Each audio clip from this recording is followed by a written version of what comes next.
Jadi saya dulu mulai berlatih di SRAT tahun 1968, yang waktu itu saya sudah lulus SMP. Kemudian saya mendaftarkan latihan di SRAT di Pavilion Kabupaten Madiun, di tempat kediamannya Gamas Imam Kusupangat.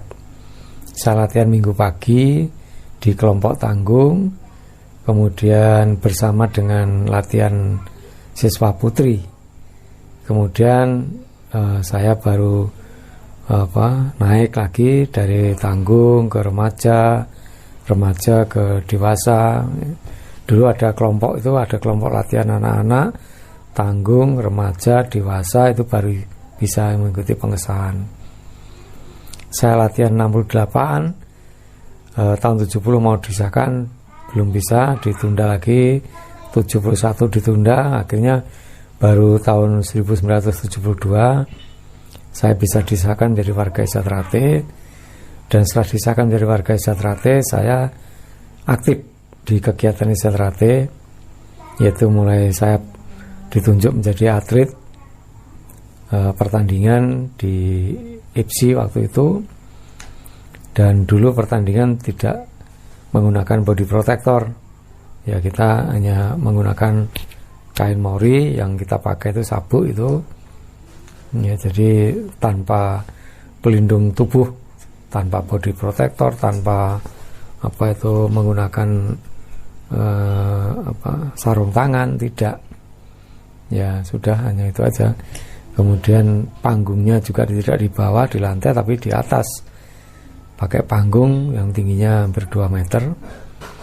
Kemudian setelah jadi atlet, saya jadi melatih di Madiun, di Ranting. Kemudian tahun 74 saya mengikuti kegiatan kongres yang pertama di Madiun. Saya menjadi pembantu umum waktu itu. Kemudian setelah kongres tahun 74 selesai, saya berangkat ke Surabaya untuk melanjutkan pendidikan sambil bekerja. Jadi saya bekerja di bidang teknik listrik di Surabaya sambil kuliah di IGIP Surabaya. Kemudian saya melatih di Surabaya di beberapa tempat latihan, ada di Taman Siswa dan Genteng Kali, kemudian di PN Dok Surabaya di Ujung, kemudian melatih di Jalan Patwa di dalamnya Pak Margono, ya. Kemudian tahun 75 saya diberi tugas menjadi sekretaris cabang Surabaya. Kemudian sambil kuliah bekerja, alhamdulillah tahun 77 selesai kuliah diploma, saya diangkat menjadi guru di SMP 1 Madiun. Jadi saya kembali ke Madiun mengajar di SMP 1 Madiun, dan di Madiun saya kembali melatih lagi.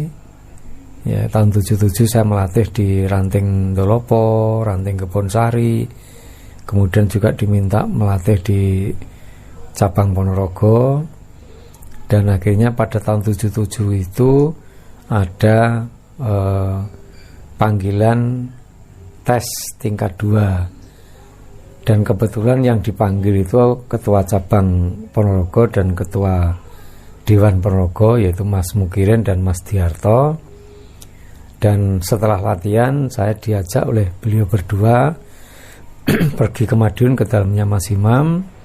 Saya disuruh mengantar, mendampingi untuk mengikuti tes tingkat 2. Dan waktu itu yang mengikuti tes tingkat 2 seluruh Indonesia, yang mendapat panggilan langsung dulu dari Mas Imam, itu hanya sekitar 37 orang kalau tidak salah, 37 atau 38 orang, itu seluruh Indonesia.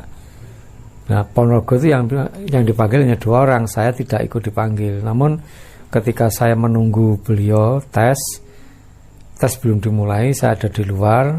Kemudian ketika Mas Imam keluar dari ruang dalam, melihat ada saya duduk di depan di samping mobilnya Mas Diarto. Saya dipanggil, Mas Imam Mentiko, itu siapa yang di luar itu? Mas Demur Joko, pelatih Ponorogo, suruh masuk. Terus saya dipanggil oleh Mas Mukirin, Demur ditimbali Mas Imam. Terus saya masuk ke dalam, oleh Mas Imam ditanya, situ bawa baju hitam? Bawa Mas, habis ngelatih tadi. Udah ganti baju, ikut. Tuh saya tidak ikut Mas, saya tidak mendapat surat panggilan. Udahlah ikut, ganti baju.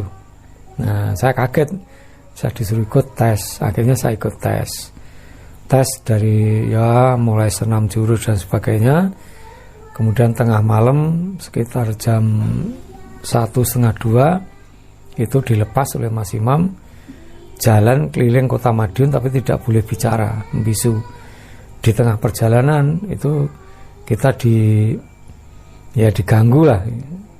diganggu oleh pelatih waktu itu.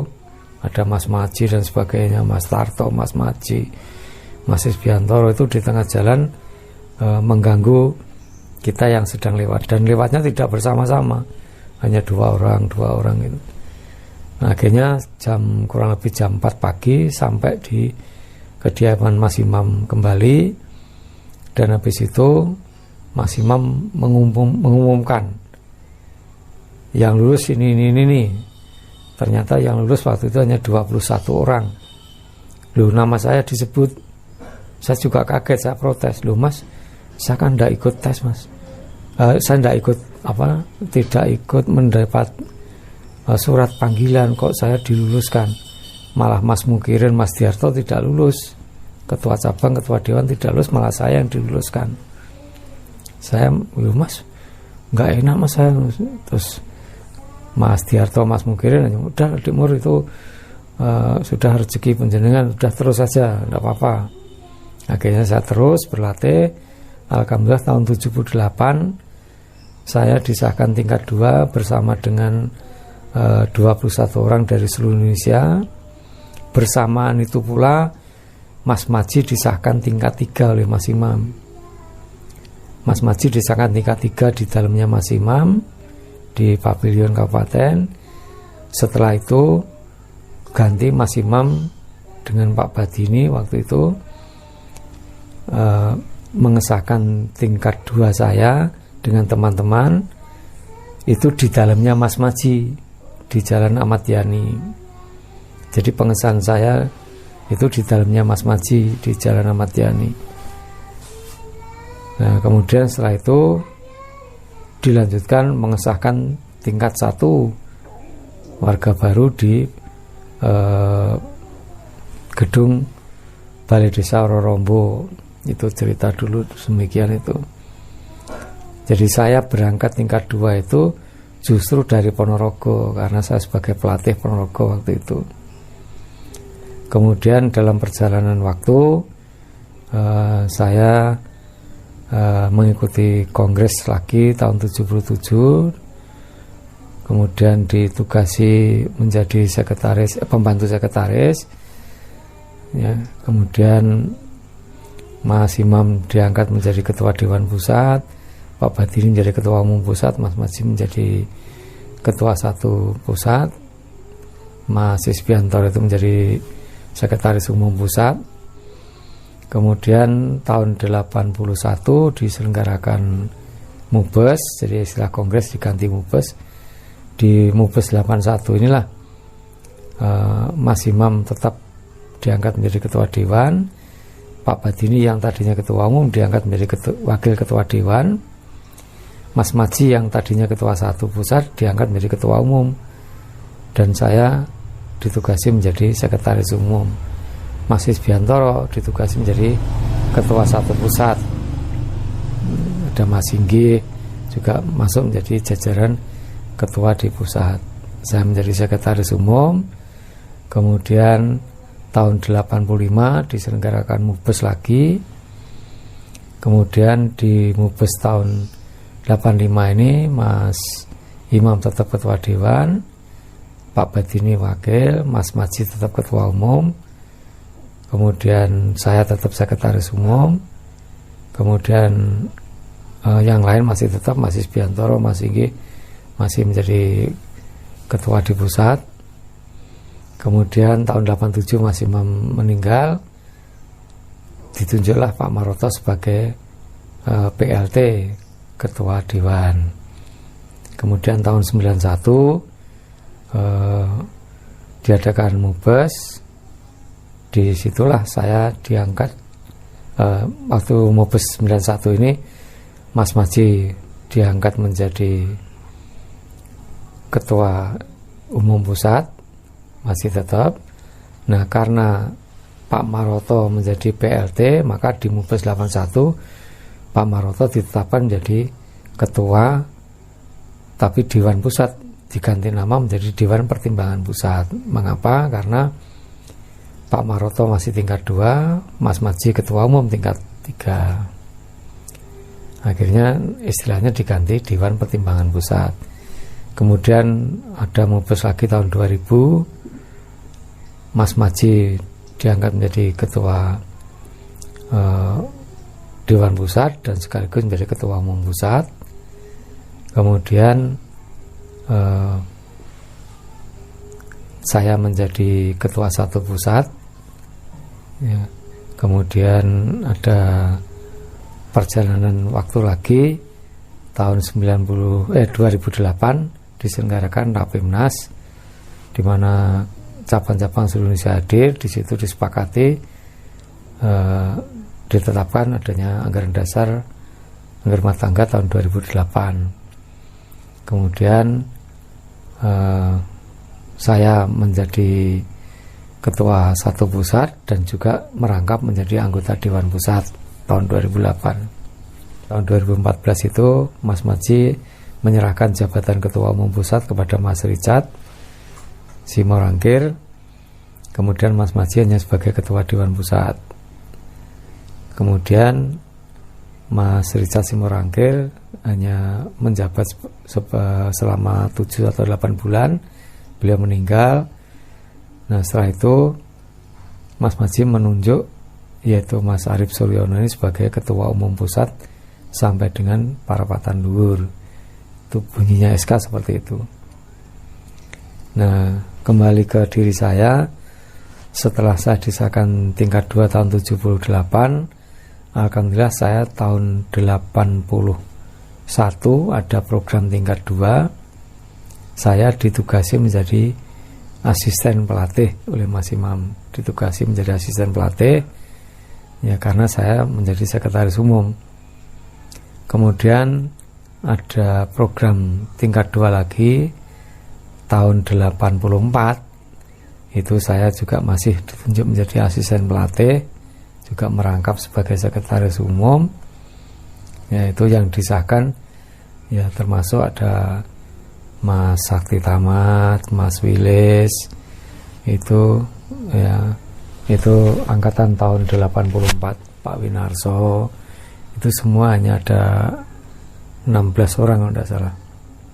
Itu disahkan tahun 84. Dan selanjutnya saya tetap menjadi pelatih tingkat 2 sampai Mas Maji Sedo tahun 2015. Alhamdulillah saya masih tetap aktif.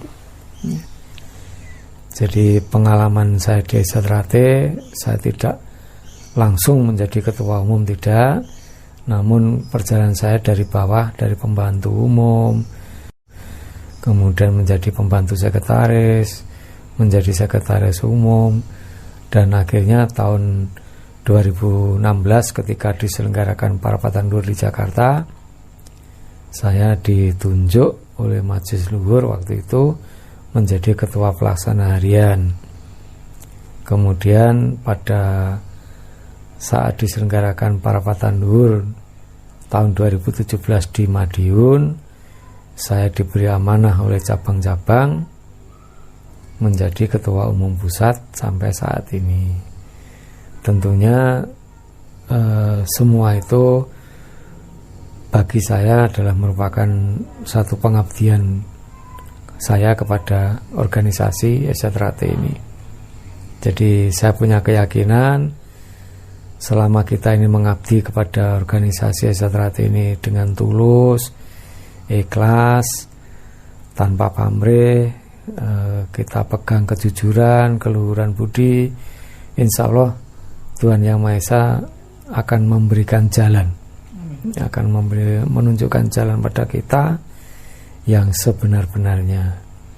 Jadi saya berterima kasih kepada saudara-saudara kami seluruh Indonesia bahwa sampai saat ini saya masih diberi amanah menjadi Ketua Umum Pusat.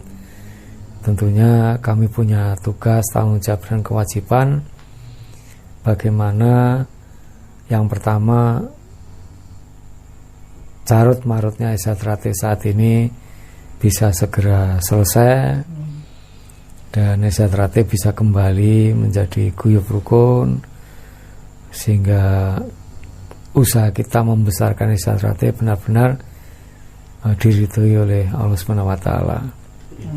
Di samping itu juga tentunya saya punya tugas, tanggung jawab dan kewajiban yaitu untuk bagaimana mengelola organisasi Esatrate ini lebih profesional, lebih menekankan pada peningkatan sumber daya manusia, yaitu di samping tata organisasi harus lebih maju, tentunya dalam bidang teknik pencak silat pun juga bisa meningkat sehingga pamornya Esatrate yang dulu kita ini kalau menjadi atlet sangat disegani oleh perguruan yang lain. Ini tugas, tanggung jawab dan kewajiban saya untuk mengembalikan lagi bagaimana supaya atlet-atlet Esatrate ini ke depan kembali pamornya muncul lagi, disegani oleh kawan maupun lawan. Ini yang penting. Dan tentunya di samping itu ya Esatrate Pusat Madiun punya tugas dan tanggung jawab yaitu menjaga marwah ajaran, tradisi dan aturan organisasi secara baik dan benar. Ini yang penting.